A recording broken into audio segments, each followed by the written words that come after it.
ವಯಸ್ಸು ಈಗ ಸಭೆ ಹೈಲೈಟ್ ಮತ್ತು ಏನು ನಿರ್ಧಾರ ಕೈಗೊಳ್ಳಿ ಸಭೆಯಲ್ಲಿ ನಿರ್ಧಾರ ಆಯಿತು. ಪ್ರಥಮವಾಗಿ ಜಿಲ್ಲೆಯ ಶಾಸಕರುಗಳು, ಸಂಸದರು, ಎಲ್ಲ ಸಮುದಾಯದ ಮುಖಂಡರುಗಳು, ಶೈಕ್ಷಣಿಕ ಸಂಸ್ಥೆಗಳು, ಧಾರ್ಮಿಕ ಸಂಸ್ಥೆಗಳು, ಅವರ ಪ್ರತಿನಿಧಿಗಳೆಲ್ಲರೂ ಕೂಡ ಭಾಗವಹಿಸಿದ್ದಾರೆ. ಇದು ಒಂದು ರೀತಿಯಲ್ಲಿ ನಮಗೆ ಇದು ಒಂದು ಯಶಸ್ವಿ ಶಾಂತಿ ಸಭೆ ಅಂತೇಳಿ ನನಗನ್ಸುತ್ತೆ, ಸೌಹಾರ್ದ ಸಭೆ. ಇದರ ಉದ್ದೇಶ ಇಡೀ ಕರಾವಳಿ ಪ್ರದೇಶಕ್ಕೆ ಒಂದು ಸಂದೇಶ ಹೋಗಬೇಕು, ಜನಸಮುದಾಯದಲ್ಲಿ ಬದಲಾವಣೆ ಕಾಣಬೇಕು, ಒಂದು ಸೌಹಾರ್ದತೆ ಬರಬೇಕು ಅನ್ನೋದೇ ನಮ್ಮ ಉದ್ದೇಶ.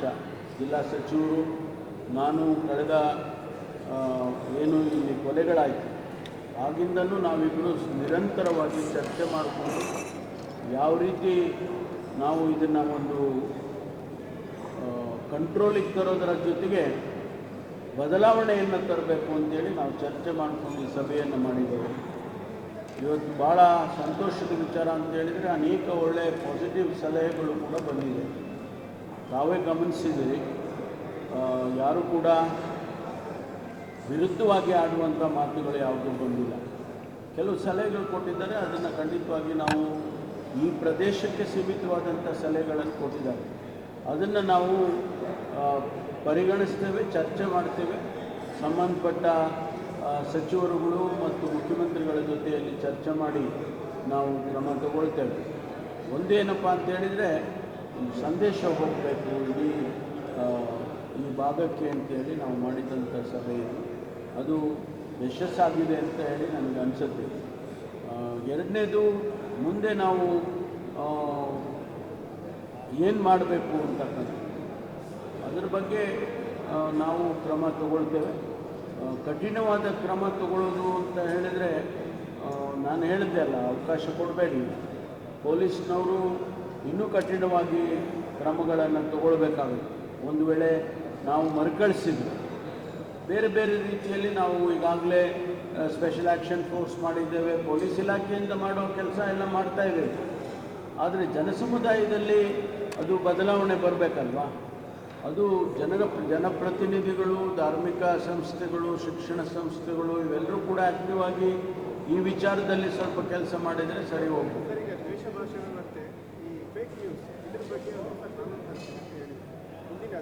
ಮುಂದಿನ ಅಧಿವೇಶನದಲ್ಲಿ ಫೇಕ್ ನ್ಯೂಸ್ ಬಗ್ಗೆ ತರ್ತೀವಿ. ಈಗಾಗಲೇ ನಮಗೆ ಹೇಟ್ ಸ್ಪೀಚ್ಗೆ ಈಗಾಗಲೇ ಕಾನೂನಿದೆ, ಅದನ್ನು ಯಾವ ರೀತಿ ಇನ್ನೂ ಹೆಚ್ಚು ಕಠಿಣ ಮಾಡಬೇಕು ಅನ್ನೋದ್ರ ಬಗ್ಗೆನೂ ಕೂಡ ಕ್ರಮ ತಗೊಳ್ತೀವಿ. ಫೇಕ್ ನ್ಯೂಸ್ಗೆ ಈಗಾಗಲೇ ಡ್ರಾಫ್ಟ್ ಆಗಿದೆ, ಈ ಅಧಿವೇಶನದಲ್ಲಿ ನಾವು ತರ್ತೇವೆ. ಸೈಬರಲ್ಲೇ ಬರುತ್ತೆ, ಸೈಬರ್ ಸೋಷಿಯಲ್ ಮೀಡಿಯಾ ರೆಗ್ಯುಲೇಷನ್ನು ಸೈಬರ್ ಕ್ರೈಮಲ್ಲೇ ಬರುತ್ತೆ, ಅದನ್ನೆಲ್ಲ ತರ್ತೇವೆ. ಬಿಜೆಪಿ ಶಾಸಕರು ಹೇಳಿದ್ರು, ಇವಾಗ ಕೌಲ್ ಸ್ಟಾಟಸ್ಗಳು ಮತ್ತು ಇಲ್ಲಿಗಲ್ ದನ ಸಾಗಾಟ ಇಂಥದಕ್ಕಿಂತ ಹೆಚ್ಚಾಗ್ತಾ ಇದೆ. ನೋಡಿ, ನಾವು ಕಾನೂನು ಪ್ರಕಾರ ಯಾರು ಮಾಡಿದರೂ ಕೂಡ ನಮಗೆ ತೊಂದರೆ. ಕಾನೂನು ಉಲ್ಲಂಘನೆ ಆದಾಗಲೇ ನಾವು ವಿಚಾರಕ್ಕೆ ಬರೋದು, ಅದಾಗ್ದಂಗೆ ನೋಡ್ಕೊಳ್ಬೇಕಲ್ಲ. ಅವರೆಲ್ಲ ಸರ್ಕಾರ ಅದನ್ನು ಮಾಡಿದರೆ ನಾವು ಸರ್ಕಾರ ಯಾವತ್ತೂ ಮಾಡುತ್ತೆ. ಯಾರು ಪೊಲೀಸ್ ಕೆಲಸ ಇವ್ರು ಮಾಡೋಕ್ಕೆ ಹೋಗ್ಬಿಟ್ರೆ ಎಲ್ಲಲ್ಲ. ನೋಡಿ, ಪೊಲೀಸ್ಗಿರಿ ಅಂತಾರಲ್ಲ, ಮಾರಲ್ ಪೊಲೀಸಿಂಗ್ ಅಂತೀರ, ಅದಾಗಬಾರ್ದು ಅಂತ ನಾವು ಹೇಳೋದು. ಆಯ್ತಲ್ಲ, ಯಾವುದೋ ಒಂದು ಕಾನೂನು ವಿರುದ್ಧವಾಗಿ ಯಾರೋ ಗೋಹತ್ಯೆ ಗೋ ಸಾಗಾಣಿಕೆ ಮಾಡ್ತಾರೆ ಅಂತ ಹೇಳಿದರೆ ಅದನ್ನು ಪೊಲೀಸ್ನವ್ರಿಗೆ ತಿಳಿಸಿ ಅಲ್ಲ, ಅವರು ವೆರಿಫೈ ಮಾಡ್ತಾರೆ, ಇದು ಅಧಿಕೃತ ಅನಧಿಕೃತ, ಅವ್ರ ಮೇಲೆ ಕ್ರಮ ತಗೋಬೇಕಾ ತಗೋಬಾರ್ದಾ ಅದನ್ನು ಅವರು ಡಿಸೈಡ್ ಮಾಡ್ತೀವಿ. ನೀವ್ಯಾಕೆ ಡಿಸೈಡ್ ಮಾಡೋಕ್ಕೆ ಹೋಗ್ತೀರಿ? ಆವಾಗಲೇ ತಾನೇ ಬರೋದು ಪ್ರಾಬ್ಲಮ್. ಇಲ್ಲಿವರೆಗೂ ಬಂದಿರೋ ಪ್ರಾಬ್ಲಮ್ ಏನು? ನಾವೇ ಕಾನೂನನ್ನು ಕೈಗೆತ್ತಿಕೊಳ್ಳೋದಿದೆಯಲ್ಲ, ಅದರಿಂದ ಪ್ರಾಬ್ಲಮ್ ಬರುತ್ತೆ. ಅದು ಬರಬಾರ್ದು. ನಿಮಗೆ ಯಾರಿಗೆ ಪೊಲೀಸ್ ಸ್ಟೇಷನ್ಗೆ ಇನ್ಫಾರ್ಮ್ ಮಾಡಿ.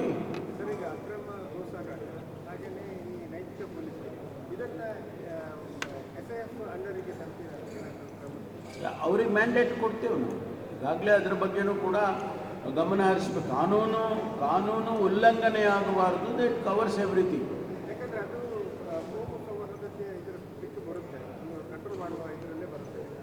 ಅವ್ರು ಒಬ್ಬರಿಗೆ ನಾವು ಸ್ಪೆಸಿಫಿಕ್ ಮ್ಯಾಂಡೇಟು ಕೊಟ್ಟಿದ್ದೇವೆ, ಅವರು ಅದನ್ನು ಮಾಡ್ತಾರೆ. ಅದರಲ್ಲಿ ಇದೆಲ್ಲ ಬರುತ್ತೆ, ಕಾನೂನು ಉಲ್ಲಂಘನೆ ಅಂತ ಅಂದಾಗ ಇದೆಲ್ಲನೂ ಬರುತ್ತೆ. ಮತ್ತೆ ಮರಳದ್ದು ಮತ್ತೆ ಇದರದ್ದು ಕೆಂಪು ಕಲ್ಲಿನ ಸಮಸ್ಯೆಗಳು ಅದು ಜಿಲ್ಲಾ ಉಸ್ತುವಾರಿ ಸಚಿವರಿಗಾಗಲೇ ಸಭೆ ಮಾಡಿದ್ದಾರೆ. ಅದ್ರ ಬಗ್ಗೆ ಮುಂದೆ ಇವರು ನಮ್ಮ ಮೈನಿಂಗ್ ಮಿನಿಸ್ಟರ್ ಜೊತೆ ಮಾತಾಡಿ ಕಾನೂನಾತ್ಮಕವಾಗಿ ಏನು ಮಾಡಬೇಕು ಅದೆಲ್ಲ ಮಾಡ್ತಾರೆ. ಗೊತ್ತಿಲ್ಲ ನನಗೆ, ನನಗೆ ಗೊತ್ತಿಲ್ಲ, ಪವರ್ ಶೇರಿಂಗ್ ಮತ್ತೆ ಮುನ್ನೆಲೆ ನನಗೆ ಗೊತ್ತಿಲ್ಲಪ್ಪ ಅದೆಲ್ಲ. ಹಾಂ, ನೀವು ಅವ್ರನ್ನ ಕೇಳಬೇಕು, ನಾನು ಕೇಳಿದ್ರೆ ನೀವು part of government no, I will not answer that question.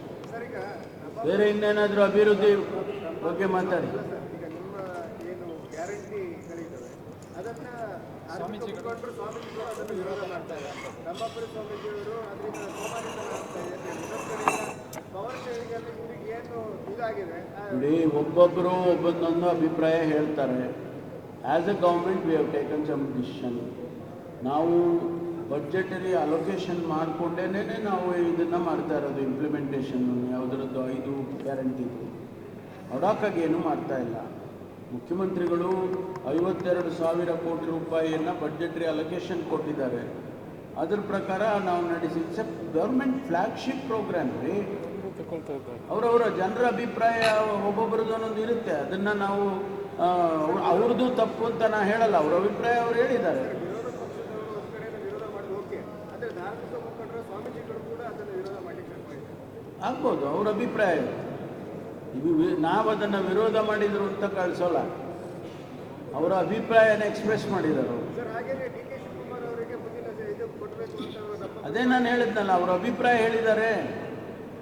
ಅವ್ರ ಅಭಿಪ್ರಾಯ ನಮ್ಮಲ್ಲಿ ಹೈಕಮಾಂಡ್ ಅಂತ ಇದೆ, ನಮ್ಮ ಪಕ್ಷದಲ್ಲಿ ಹೈಕಮಾಂಡ್ ಅಂತ ಇದೆ. ಸ್ವಾಮೀಜಿಗಳು ತೀರ್ಮಾನ ಮಾಡಿದ್ದಿದ್ರೆ ಬೇರೆ ಬೇರೆಯವರೆಲ್ಲ ಬೇರೆ ಬೇರೆ ರೀತಿಯಲ್ಲಿ ಆಗೋಗ್ಬಿಡೋರು.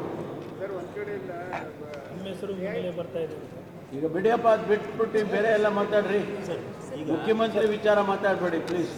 ಈಗ SP ಕಚೇರಿ ಆಫೀಸಿಗೆ ಒಬ್ಬರು ವ್ಯಕ್ತಿ ಬಂದು ನನಗೆ ಪೊಲೀಸ್ ಪ್ರೊಟೆಕ್ಷನ್ ಕೊಡಬೇಕು, ಆ ವಿಚಾರ ನಿಮ್ಮ ಗಮನಕ್ಕೆ ಕೂಡ ಬಂದಿರುವಂಥ ಸರ್, ಇದರ ಬಗ್ಗೆ ನನಗೆಲ್ಲ ಬರೋದಿಲ್ಲಪ್ಪ ಅವೆಲ್ಲ. ಪೊಲೀಸ್ ಅದು ಅವ್ರಿಗೆ ಮಾಡ್ತಾರೆ, ಪೊಲೀಸ್ ಅಧಿಕಾರಿಗಳಿರೋದಕ್ಕೆ. ಅಲ್ಲ, ಅವ್ರು ಕೇಳಿದರೆ ಸರ್ಕಾರದ ಗಮನಕ್ಕೆ ಬರಲ್ಲ ಅವೆಲ್ಲ. ದಿನನಿತ್ಯದ ವಿಚಾರಗಳು ಸರ್ಕಾರದ ಗಮನಕ್ಕೆ ಏನು ಬರಲ್ಲ. ಅವರು ಪೊಲೀಸ್ ಸ್ಟೇಷನ್ ಲೆವೆಲ್ನಲ್ಲಿ FIR, ಯಾರಾದರೂ ಕಂಪ್ಲೇಂಟ್ ಕೊಟ್ಟರೆ FIR ಮಾಡ್ತಾರೆ, ಅದು ಕ್ರಮ ತಗೊಳ್ತಾರೆ. ಯಾವುದಾದ್ರೂ ನಮ್ಮ ಸರ್ಕಾರದ ಗಮನ ಸೆಳೆಯುವಂಥ ವಿಚಾರಗಳು ಬಂದಾಗ ನಮ್ಮ ಗಮನಕ್ಕೆ ಬರುತ್ತೆ. ಸರ್, ಈ SAF ಬಂದ ನಂತರ ಹೇಗಿದೆ ಜಿಲ್ಲೆಯ ಪರಿಸ್ಥಿತಿ? ಅದು ನೀವು ಹೇಳ್ಬೇಕು, ನಿಮ್ಮ ಗಮನಕ್ಕೆ? ಇಲ್ಲ, ಅದು ನೀವು ಹೇಳಿದರೆ ಭಾಳ ಚೆಂದ ನನಗೆ. ಬಿಕಾಸ್ ನೀವು ತಾನೇ ಇಂಪ್ಯಾಕ್ಟ್ ಸ್ಟಡಿ ಮಾಡೋರು. ಈಗ ನಿಮ್ಮ ಪಕ್ಷದಲ್ಲಿ ಕೆಲವು ಭಿನ್ನಾಭಿಪ್ರಾಯಗಳಿತ್ತು.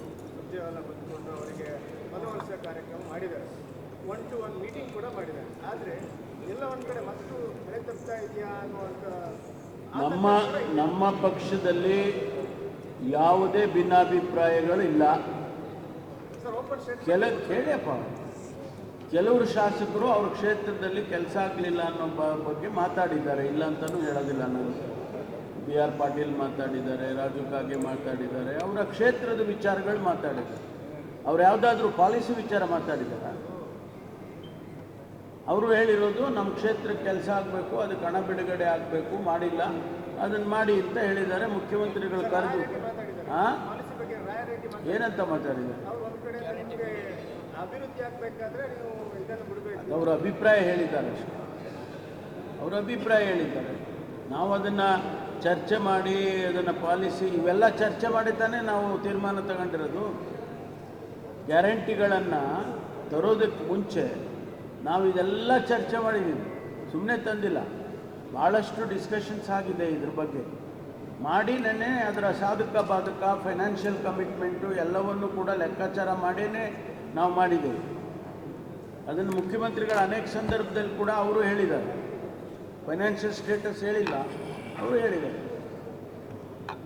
ಥ್ಯಾಂಕ್ ಯು, ಧನ್ಯವಾದಗಳು. ಸರ್, ಅದನ್ನು ಫೇಕ್ ನ್ಯೂಸ್ ಬಗ್ಗೆ ಒಂದು ಇಂಗ್ಲೀಷಲ್ಲಿ ಹೇಳಿ. ಆಯ್ತು.